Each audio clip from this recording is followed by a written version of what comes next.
It's my great pleasure today to introduce our guest, Don Nally.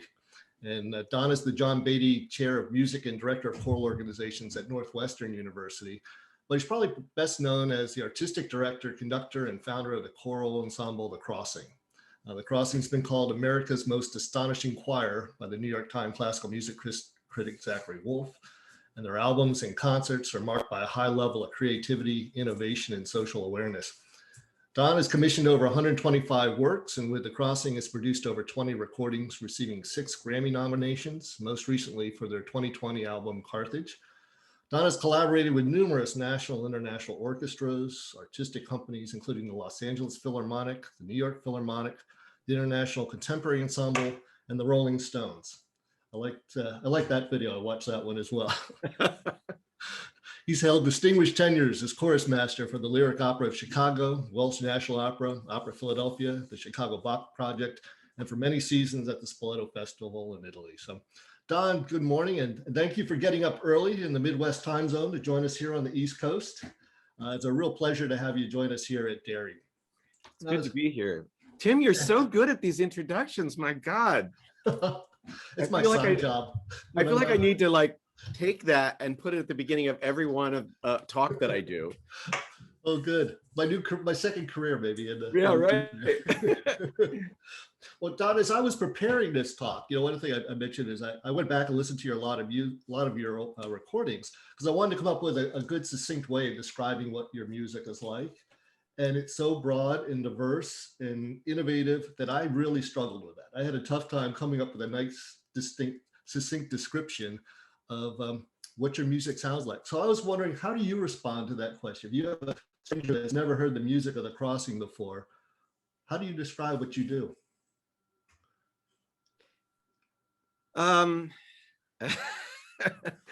That is probably harder than you describing what you do, I guess.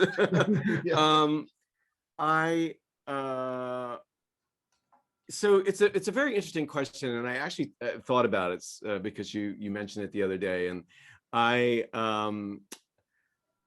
feel like that review that you just quoted from the New York Times about Astonishing Choir. The headline for that group article was America's Most Astonishing Choir doesn't like pretty. Right. And I thought about that because the sound that I have in my head changes according to all of the parameters of the piece, and it changes dramatically. So the combination of the words and the quality and style of the music might indeed invite something to be really beautiful, but it also might invite something to be really brutal and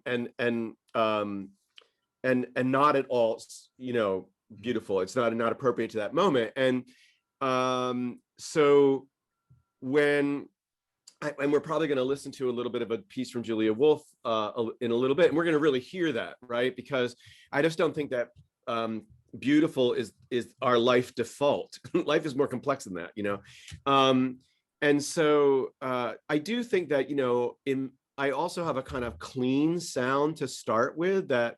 I think that I use vibrato as an expressive tool and not as a default, and that's based on years in my younger years of doing early music and really discovering that in order to reach the kind of expressivity that I think those composers were intending, there has to be a lot of vibrato-less sound in order for it to for the dissonances to be heard and the expressive moments to be heard. So I kind of so from a color standpoint, I would say there's a kind of a cleanness and a rawness to it. And from a kind of stylistic standpoint, it changes all the time, and it has everything to do with words. Like the reason that I'm a choral musician is largely due to words. So yeah, it's interesting you bring up the words, because I always find every time I listen to your album, my reading list grows. Yeah. it's as you go back and learn about the text that you're pulling a lot of your works from, I find it, it's very cerebral, and it's something that, it lasts for quite a bit of time. So it's almost like a complete study. The music is just kind of oftentimes for me an entry point into a lot of other works that you describe. Yeah, the commissioning process really depends on that. That I often will go to a composer and say, this is what I want to talk about, and this is the author through which I'd like to talk about that piece or this topic. And are you interested in making a musical piece about this topic through this or that author's words?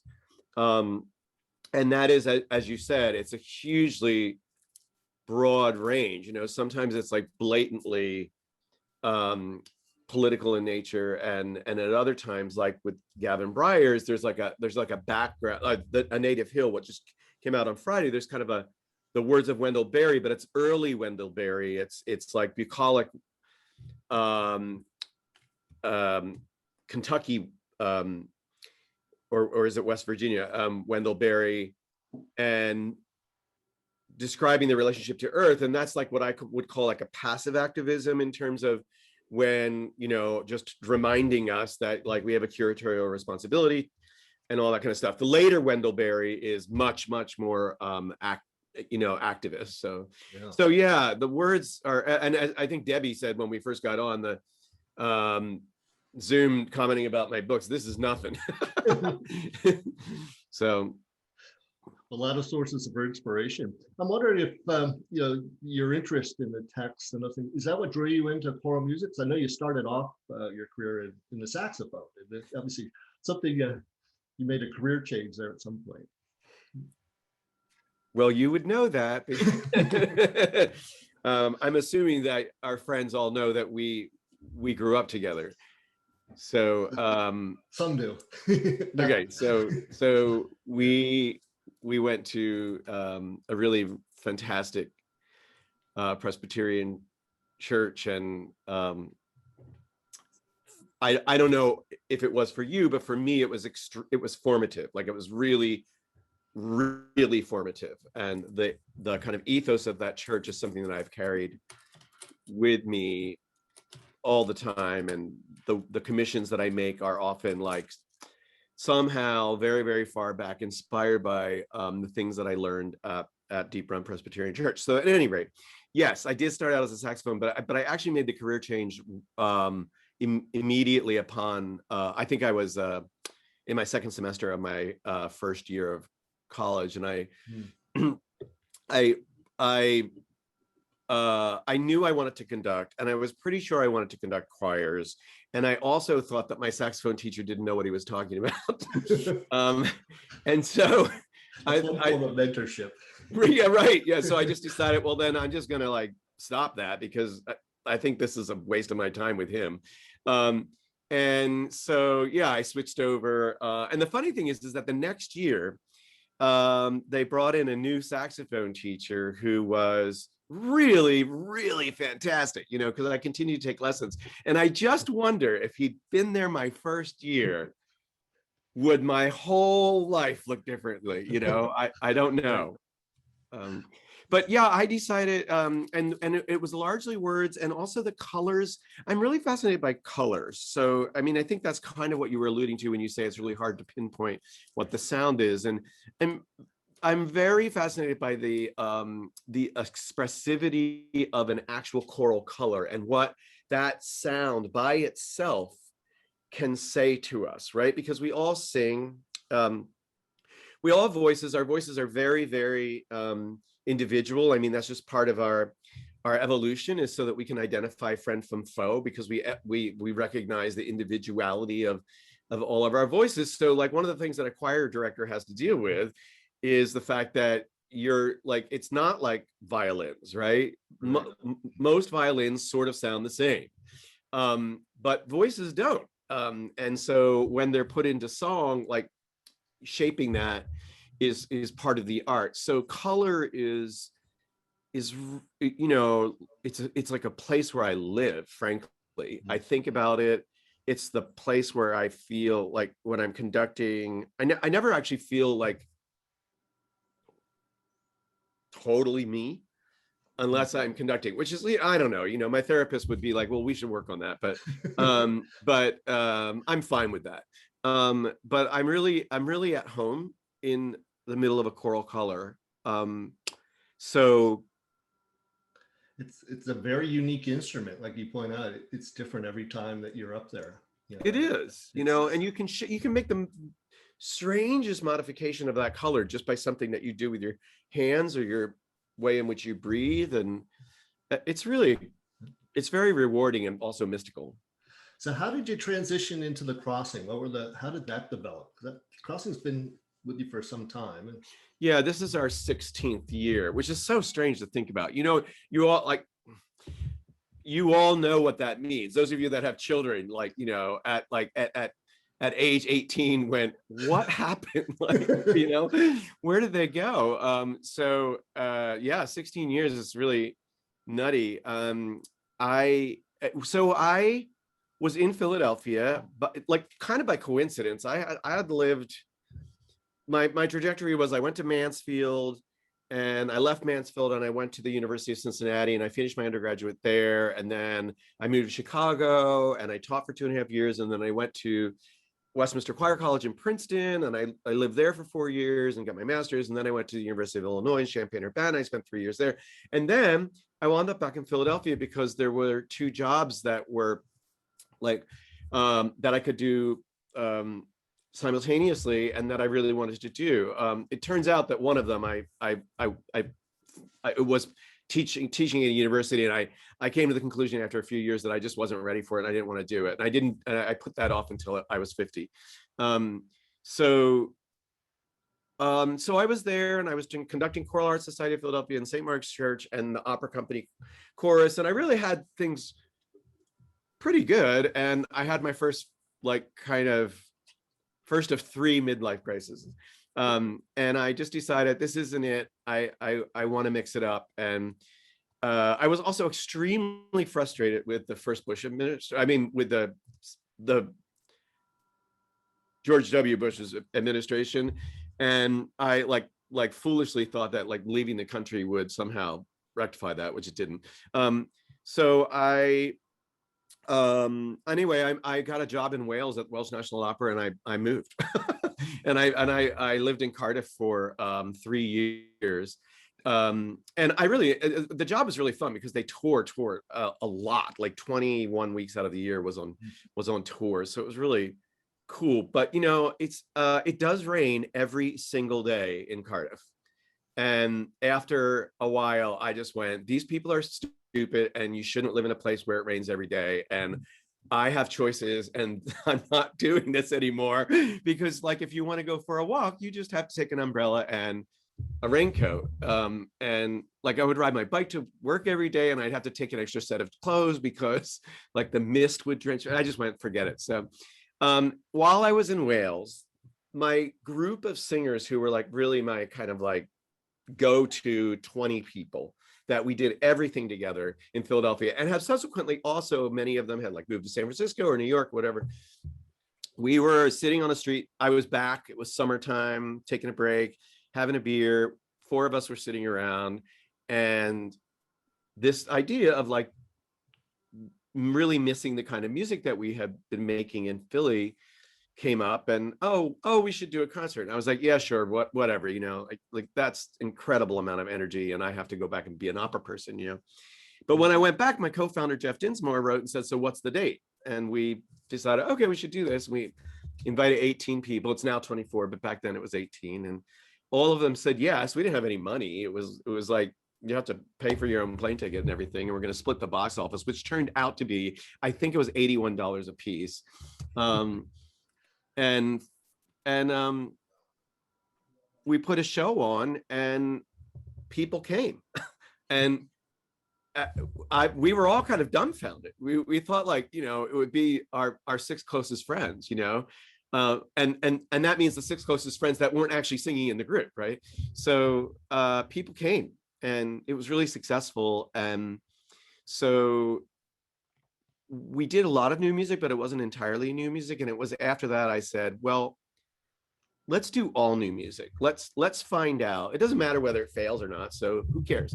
let's do all new music and let's start to commission. And so we did. Here we are. Well, let's listen to some of that music. So I'm going to bring up a piece. This is from one of your more recent recordings, Eric Eschenfall's recording. It was on the December release on The Rising. He's a young Latvian composer. Maybe you could give a little bit of background on this piece. This is the Earth Teach Me Quiet. Yeah, so this is a Native American prayer, and it's really cool about, you know, all the things that we can learn by listening to the earth, about ourselves, and about how to, you know, be good people, nice people, and embrace the riches of the environment around us. Eric's and I have been friends for a long time.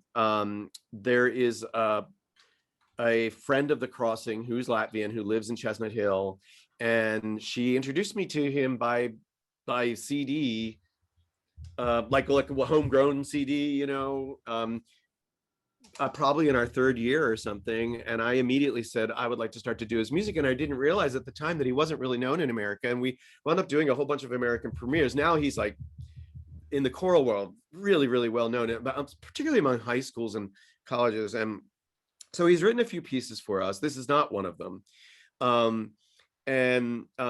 What I love about this piece, first of all, is that it's it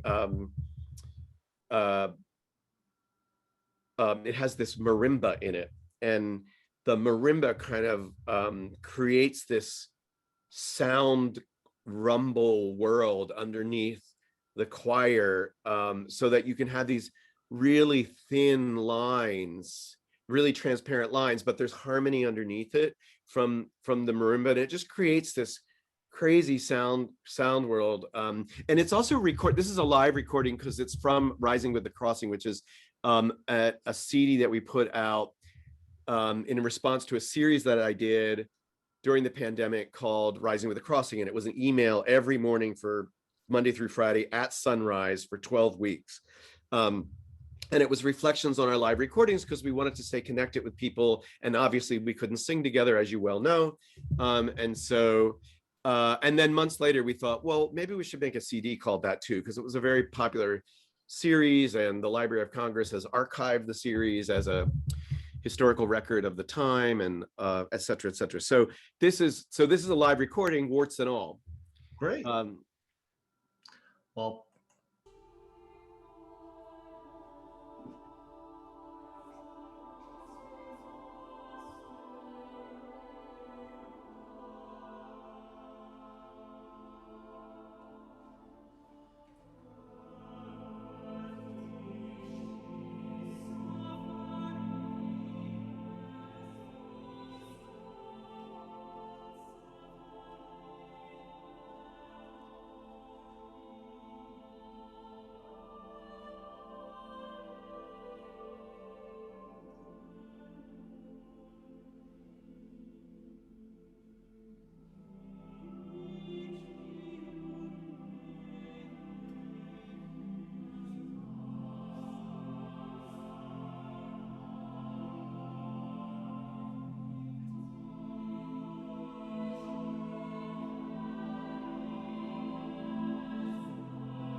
so that was just a piece of it, but I say for an astonishing choir that doesn't like pretty, Don, that's a pretty beautiful piece. So that is remarkable. I should point out that, you know, the New York Times had listed that as, you know, one of the 25 classical pieces of 2020. I mean, they got a lot of recognition there. And I love the quotation from Zachary Woolfe who talks about it as a dreamingly unfolding appeal to the earth. Its text a prayer of the people of the American Southwest, a work of true radiance fired by precision and passion of the spectacular group. It really is a gorgeous, gorgeous piece. Thank you.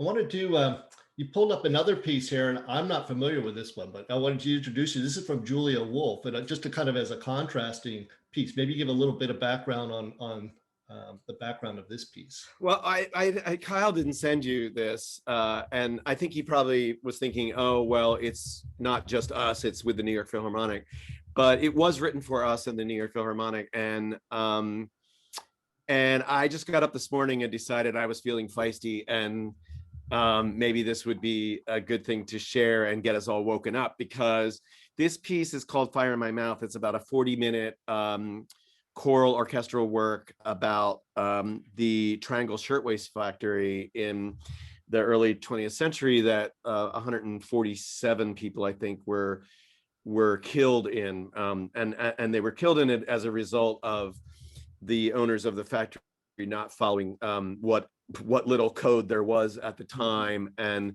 not ensuring that their workers are safe. And so this fire and the great tragedy about it, because these were largely immigrants. They were Italian and Jewish immigrants, and all but 11 of them, I think, were women. And so, you know, they basically had very little rights, and a lot of them lived in these teeny little tenement places together. So it changed labor law considerably and really set in motion much of what we take for granted today about labor law, particularly in cities. So the first movement is about immigrating, and it's about the excitement of being on the ship and travel, and like the terrible conditions, and how happy they were to be in those conditions and be having this new life ahead of them. And then the second one is about working in the factory, and it's a very different world, because it's an introduction to how incredibly noisy and loud working in a factory at that time was, like just really astonishingly loud. And then the third one is it's called Protest, when they finally did protest the working conditions. And of course, it wasn't really responded to, and wound up in this tragedy. And so this is them talking about wanting to be talking about like the fact that they're in America, they're making the clothes for America, you know, they're buying products in America, they're a part of society, and they want to be American, they want to be included, and that's what's going on at the beginning of this. So, and turn it up just a little bit, Tim, because it's the choir in this recording, or the choir in this is also a live recording, but the choir is amplified in the piece because it's not written to be like really balanced. It's like written to be pretty loud. And so anyway, don't turn it up a lot, but I want it to be like, yeah. So we'll just play a little bit of it. All right, you're all forewarned if you have to turn down your audio. Sorry.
I think that's good.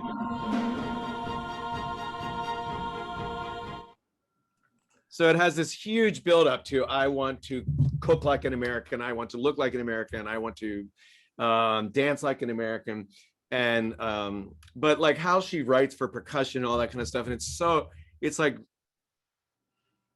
and you hear there's a lot of chest voice in that, right? Like we're really like we're belting.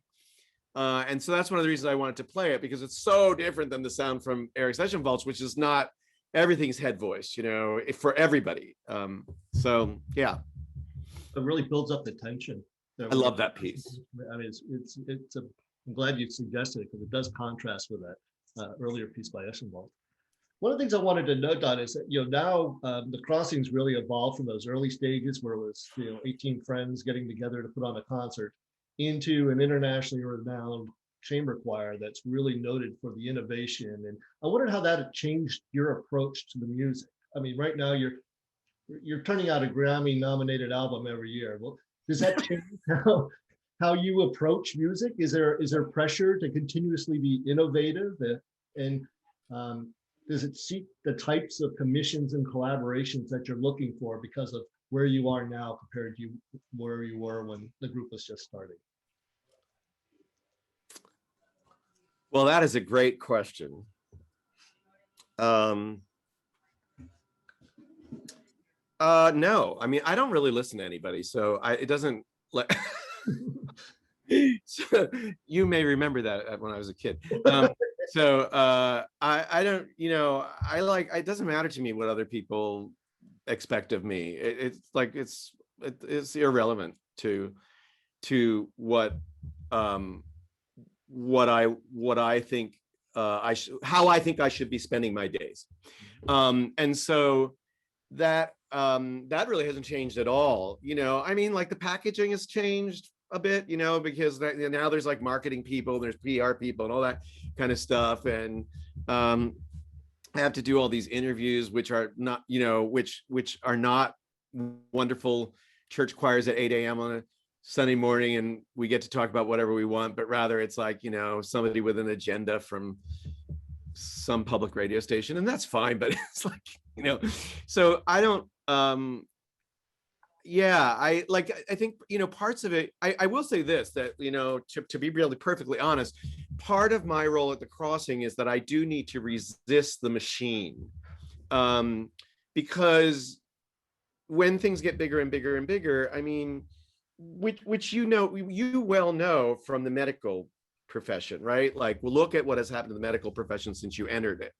And the whole, like, if you want to be a doctor who really knows patients and spends time with them and everything, you have to resist a lot of pressure. And the same is true when any organization like starts to grow. And so like with the Crossing, I have to resist a lot of pressure to not be the voice of the Crossing, not be the person who writes the copy for the emails or writes the copy for the brochure. But I believe very strongly that what people respond to is the fact that the Crossing is homegrown and it feels homegrown. And there is a singular voice about the way in which we talk about things, and not everybody's going to like it, like it definitely has a certain political stance. And some of my colleagues sometimes say, like, aren't you worried about like kind of not being universal in a kind of, I'm like, no, like, why? Like, I'm not out there to try to sell albums. I think it's great if people want to enjoy it and everything like that, but it's not going to affect like what I don't know. Like, I guess on my deathbed, I just want to be able to say I did what I wanted and I did it the best I could possibly do it.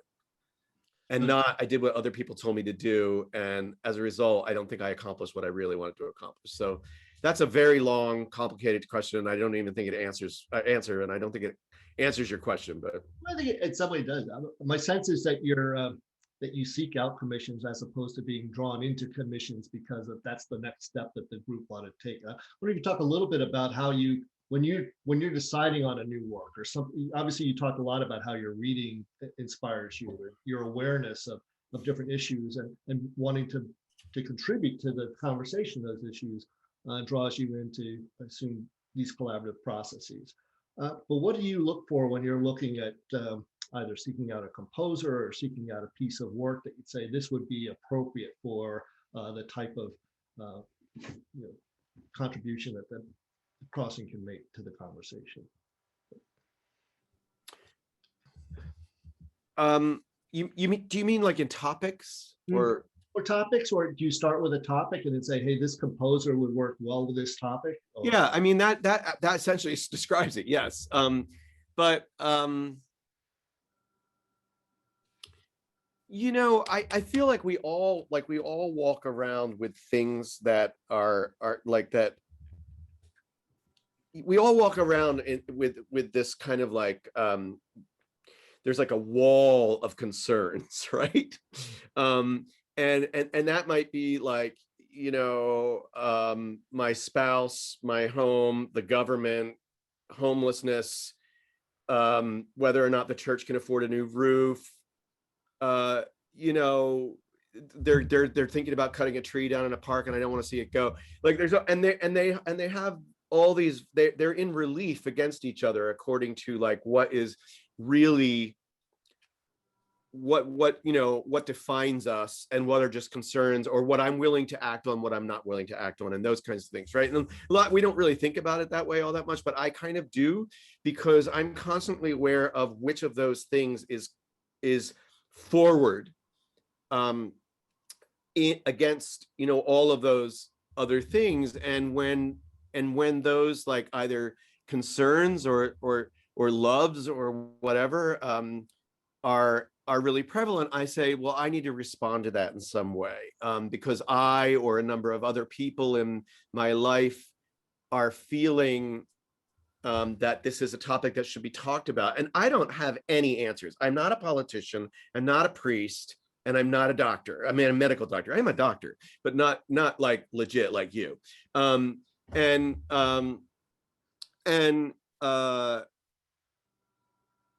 What, you know, I don't have the answers, but I treat my commissioning work at like a sort of journalistic record of the time, in order to capture in art these topics that were so important to us, and in a way to leave a record that says we were here and this is how we felt, and so I, you know, it's so I'm really fortunate, right? Because like I get to make pieces out of those things, you know. And for example, like, you know, my parents both died in the last 5 years, and they died my father died about 5 years ago, and my mother then passed away about 18 months later, and I started making pieces, not about parents passing away, but that were related to my parents. And then I kind of took a kind of helicopter view of things and realized that I'd been making pieces about my mother for years. And sometimes joke that, you know, that like everything in my work somehow has to do with my mother. And I do think that's probably true in some ways, but that, again, not necessarily pieces about motherhood, but rather pieces that, you know, I'm in some ways trying to work out my stuff. But then, you know, the same things keep coming up with us, right? Environment, food sovereignty, the way in which we treat each other, wealth distribution, refugeeism, immigration, diaspora. These things, I think they weigh on all of us heavily, regardless of where we stand on those topics. we might be in complete opposition in our opinion about it, and yet they weigh on us. And so part of working out that weight is to embrace the gravity of it and make a piece out of it. One thing I always find from your works is oftentimes you draw back on history. And I think I get the sense that a lot of the topics that I hear you bring up that are relevant to current states are drawn from things that have been around for centuries. I think a good example is, on the Love Crossing album, you had one about the flu epidemic of 1918, Protect Yourself. And when I first listened to it, I was thinking it was about the current pandemic, and then it really took on a different meaning to me when I learned a little more about that piece, that it was about a pandemic that happened 100 years ago. In many ways, it was like ghosts from the past coming back and reflecting on the current situation that we find ourselves. And I see that in a lot of the pieces that you write. You pull back from history, and it provides a different perspective. Well, history repeats itself, doesn't it? Or at least it rhymes, as they say. Human beings could avoid that, but they're not good at it. So, and that piece that you're talking about, we recorded that for a parade that was commemorating the 1918 Spanish flu epidemic in Philadelphia. I won't go into the whole story, but it was never meant to be a composite piece. It was like on a float with like these disparate lines that were being sung and amplified, and they are all from this government guide about how to take care of yourself and don't panic and avoid public transportation and avoid the notes and throat secretions of others. And when we recorded it in the summer of 2019, we thought it was hilarious. Like we're like, going like, avoid the nose and throat secretions of others. And we're like giggling, and I'm going, guys, we got to get this done. It seems so quaint. And then a year later, we're like living that exact thing. So you're absolutely right, and sometimes it's just providence. I was going to say, avoid being sprayed by notes and throat secretions of others is not a text that's usually set to music. No, we thought it was funny. Yeah. It turns out it's not funny. Anything you're writing about in the near future that we need to know here, Don? Where that, like, are there any other like catastrophes coming? Well, no, I don't think so. Okay. Our biggest project coming up is called farming, and it is about food sovereignty and the people that make our food, and it's going to take place out in a field, a cultivated field, in the middle of the summer, it'll be semi-staged and it'll be amplified, and but I want to take it out there because people in the city, and again, this is like not a criticism of them, it's just the way it is, but people in the city forget like what food smells like when it's growing. Mm-hmm. Or they forget like that. They actually forget that it's made of soil, sun, and water. It's a miracle, right? Like it's incredible. Like, and you can touch it, and the leaves are green, and they have smells, and there's certain sounds that bugs make that actually pollinate all of those things that make our food for, you know what I mean? Like there's just like, and that is just like, you pick up a pepper and you're gonna go like, oh, that looks like it's a little old. Well, I'll try. Let me rummage through the peppers and see if I can find a newer one. So. We've lost touch with that. There's a question that Debbie had, and she wants to know, when you're not working, who do you listen to? I was asked the question. I did see it. It's all related, Debbie, because I did an interview yesterday for WRTI, which is the classical and jazz station in public radio in Philadelphia, and the whole thing was about what do you do when you're not working, and the answer is, I don't really not work. Like, I really, my partner is fine with that. And, we have dinner together every night. And I guess around 9 o'clock, I have a couple glasses of wine to shut my brain off. So it is absolute truth, Debbie, that I don't listen to music very often that isn't in some way work related. I don't like listening to my own work. And particularly because when we're doing recordings, I have to like I have to be a part of the editing process, so I have to listen to it over and over and over and over and over again. So I don't listen to I don't really like listening to me conduct very much. And I don't listen to a lot, but I do listen for research. So I listen to hours and hours and hours of composers who I don't know, to try to get to know them, get to know what's going on out there. What are the things that are concerning composers? What kind of sounds are they making? That kind of thing. And then like if we're going to have a kind of dinner party or something at home, then it's almost always Nina Simone or Morgana King, or something like that, like Peggy Lee, which is not like from Tim and my generation, like, you know. Well, that's great. One of my favorite, you talked a lot about the collaborations. One of my favorite collaborations was the one you did with Gavin Bryar on the 5th Century, which it was text from the 17th century theologian Thomas Traherne, won the 2018 Grammy Award for Best Choral Performance. And I wonder if you just talk a little bit about how that collaboration came about.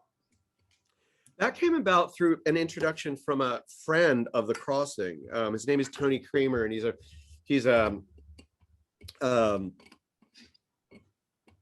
just a great supporter of musical arts, and he has no stylistic bias. So he'll like, hey, he goes to a concert every night, so it'll be like, oh, I went to see this jazz concert, oh, I went to see this, you know, rock concert, oh, I went to see this classical concert. And like, he sits on the board of Curtis Institute, and you know, he's all across the board, and he just consumes music. So he became good friends with Gavin Bryars a number of years ago, and I think he's actually the godfather of Gavin's son.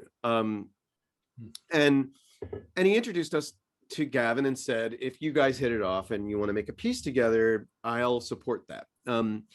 And so I said to Gavin, you know, that Prism Saxophone Quartet, we'd wanted to do something for a long time, because as you mentioned earlier, I was a saxophonist. I have a great love for saxophone. And in my ear, there's a real relationship between the sound and the wind use of saxophone and of voice. More so than like a flute or a trumpet or whatever, you know, but that's my ear. So we wanted to do something with Prism for quite some time. So we decided this would be a great thing. And so he said, well, what do you want to do? And I knew that like a political piece wasn't really going to be the thing for Gavin Bryars. It's like a passive activism in a way in which he operates. And so I introduced him to Thomas Traherne because he really captures like what I'll call the mystical in his music. There's a level of spirituality which is actually, I think, not connected to like what we would call the sacred, but very deep-seated spirituality in his music. And demonstrated by his most famous piece of music, which is called Jesus' Blood Never Failed Me Yet. And it's this old homeless guy singing this song, Jesus' blood never failed me yet, never failed me yet, never failed me yet. And he plays that on a loop over and over and over. And after about 3 minutes, these strings start to come in, and the harmonies of those strings transform your idea of that song. And it goes on for 25 minutes. And it's astonishingly emotional. And yet it's the same song played 100 times, you know? And so I introduced Thomas Traherne because I thought he would relate to Traherne's, like, so Traherne was a priest, you know, like you know, kind of a metaphysical poet / writer. And he wrote this book called Centuries of Meditations that just has all these meditations on what God is, or what love and its relationship to God are. And there's a lot of like what I would call Eastern ideas in it, even though I don't think Traherne knew anything about Eastern ideas. you know, I like to say, like, my idea about Thomas Traherne is his definition of God is you lie down under a tree, you look up, you see the light from the sun sparkling down through the leaves, and you go like, ah, there's a God. And he made this, right, you know, like that, and I am grateful. And so Thomas Traherne's work is very, very grateful.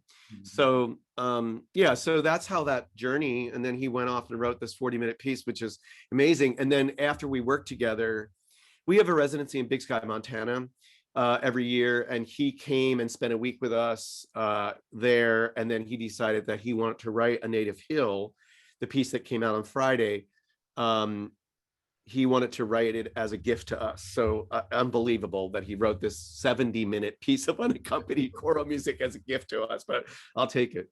That's great. Is that the first collaboration you've had with Gavin since the 5th century? Yeah. Yeah. But we talk, like, he's become a really good friend. We talk all the time. He's like one of those people, you don't know how he accomplishes what he accomplishes. Like, does he ever sleep? I don't know. So. I was really excited to hear, you know, about Native Hill, because I thought it was such a great collaboration. So let's listen to a little piece of it. This is one that came out prior to the release of the album. It's Watercolor. And yeah.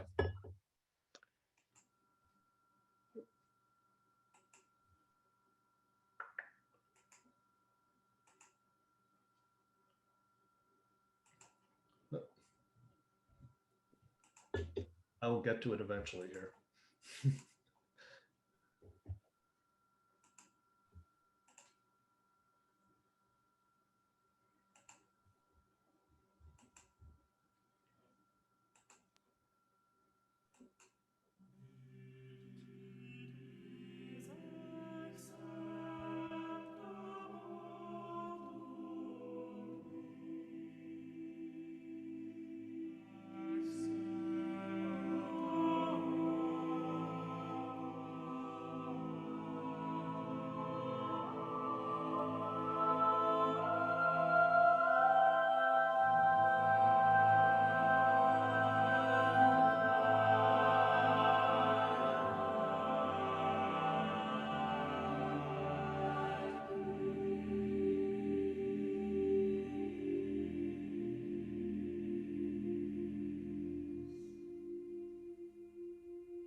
Let's see that. You gotta stop sharing. Well, that was another beautiful piece. Is that the first time that you've worked on text from Wendell Berry? No. I've been really like caught up in Wendell Berry for a while. There is I mean, this is obviously the most investment, but there's another piece called Journey on Carthage. It is actually the first piece on Carthage. And sorry, no, that's not the right piece. It's the last piece on Carthage that is a Wendell Berry text, and it's just a duet for the sopranos and altos, and it's a really, really beautiful, very simple piece. So yeah, I don't know, like I have to resist the fact that I'd love to constantly just have Wendell Berry set, I would too. Yeah, We it's talk really, about Wendell Berry a lot, I mean, and I thought this piece really had a very American feel for it because, in part because of that Wendell Berry. I think you're right. I do. I think Gavin really understands like what we're like, right? Mhm.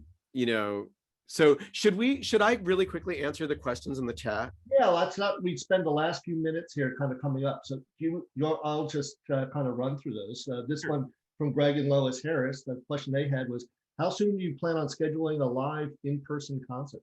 So just this morning, I got word that the last of our singers has an appointment for Friday to get vaccinated. So we will be entering into the summer, even though we're doing everything safe and socially distant.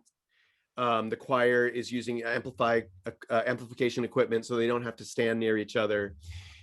We will be doing that all through June for our month of moderns.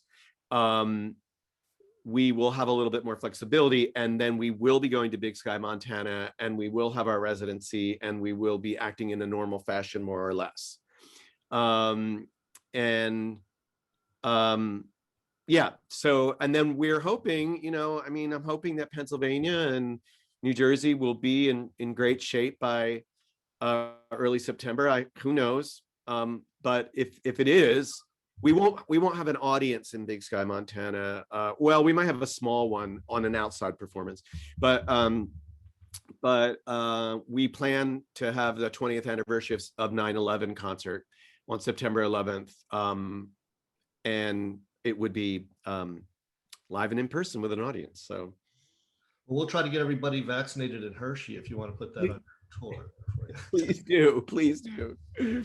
Another question. This is from Grant Wareham. Grant's our music director, but he asked, who would you see as the next Eric Eschenwald, someone whose music is extraordinary, but yet is not widely known in the choral world yet? I love that. Well, this explains why Grant is dressed so much better than me. I'm like, wow, what?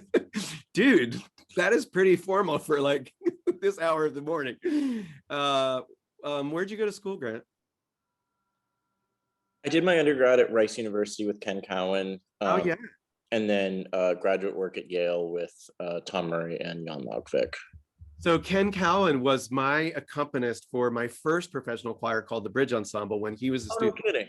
Yeah, when he was a student at Curtis. He played his first Orpheus Requiem with me. Really? And he won a Grammy for it last year. He did, yes. I turned pages for him at the concert of that Houston Chamber Choir, and right before it started was the first time I've seen Ken like look physically nervous, but then of course everything is amazing. Of course, everything's amazing. Yeah. So, oh, that's so great. I love that connection. I had to share a bench with him I got to share a bench with him at Palmer Memorial in Houston for a couple of years, and just in his calm way, he says, yeah, the goal is that no one knows who is on the bench at any given moment, and with Ken, the playing is just up there, so it was intimidating. That's so great. Oh my gosh. Best guy in the world. I would run through a brick wall for that man. Totally. The answer to your question, that's a hard one because I don't have a really good perspective about what's on the other side of my world. So in other words, I would like to say like maybe Caroline Shaw would be considered like, but I have a feeling she's already famous enough where that wouldn't quite qualify. So I do think that Alex Berko, he is a really, really strong up and coming person. There's a British composer, Hannah Kendall, who I think she has to write a lot more music. She doesn't write. Eric's is so facile that you can go like, oh, Eric, can you write a piece for me for tomorrow? And he'll be like, okay. He just goes, and there's music, and most composers aren't like that these days. So they spend a lot of time writing. So, but I really love her work. To be honest, if you were asking me that question really specifically about like the Eric Eschenfolds question, I'd probably say Alex Birko. And he's writing a piece for us. We're doing a collection of 12 pieces called Carols After a Plague that will be premiered in December, and he's one of the composers. Awesome. All right, so I see we're almost at church time, right? Yeah, just time for maybe one or two more questions. This one is from Sally McKinney. She said, I grew up with the Westminster College Choir and Fred Waring as the gold standards of choral music. Are they still received in the music field as relevant, and how do they work into the current modern choral scene? Well, so Joe Flummerfelt was my mentor and one of my best friends, and we wrote a book together. And so Westminster Choir College had, like, in my head, is massive, and absolutely. Now that dark sound that they made back in the John Finley Williamson period, that's not really what we sing like today. That, the aesthetic of choral music evolves all the time, and we don't, I certainly am not after that sound. But in terms of like impact, huge. And Fred Waring's the same, he's the Robert Shaw of the West of California, right? Fred Waring. Sorry, I was talking what was that guy's name? Anyway, Fred Waring from Pennsylvania, from Delaware Water Gap. I think that maybe Fred Waring's like kind of aesthetic has moved into the past a bit, but still, like, everybody knows who he is. Everybody knows what he did. Everybody, has that sound, that lush, wonderful Fred Waring sound in their head. So yeah, I would say that it's all still there. Well, Don, thanks so much for joining us this morning. It's been a great hour. It's gone by so fast, but it was great to catch up with you and learn so much about modern choral music and the music industry. And we really appreciate all the gifts that you bring forward with your music and the work that you're doing with the Crossing. And I appreciate that you keep my reading list full of all the things I need to read for the next months on end. So thanks so much for it's such an honor. Thank you. Thank you so much. Talk to you soon. Take care. Bye, Don.